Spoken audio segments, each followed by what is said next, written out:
8 বিভাগীয় শহরে পূর্ণাঙ্গ ক্যান্সার, কিডনি ও হৃদরোগ চিকিৎসা কেন্দ্র স্থাপন প্রকল্পের আওতায় সেন্ট্রাল এয়ার কন্ডিশনিং ব্যবস্থাপনা শিখতে গণপূর্ত অধিদপ্তরের শীর্ষ 8 কর্মকর্তা যাচ্ছেন যুক্তরাষ্ট্র। তাদের মধ্যে রয়েছেন খোদ প্রকল্প পরিচালকও। সরকারি এ সফরের অফিসিয়াল প্রোগ্রামের নাম heating, ventilation and air conditioning system training.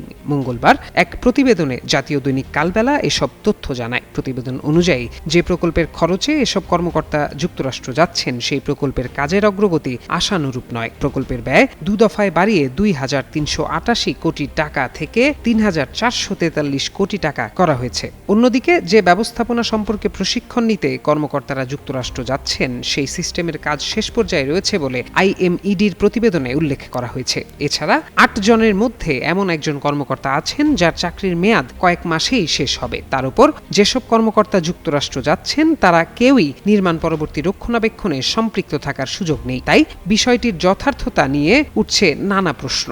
8 কর্মকর্তার সফরের বিষয়ে স্বাস্থ্য ও পরিবার কল্যাণ মন্ত্রী সরদার মোহাম্মদ সাখাওয়াত হোসেন গণমাধ্যমকে বলেন, বিষয়টি তার জানা নেই। এ ব্যাপারে খোঁজ নিয়ে খতিয়ে দেখার আশ্বাস দেন তিনি।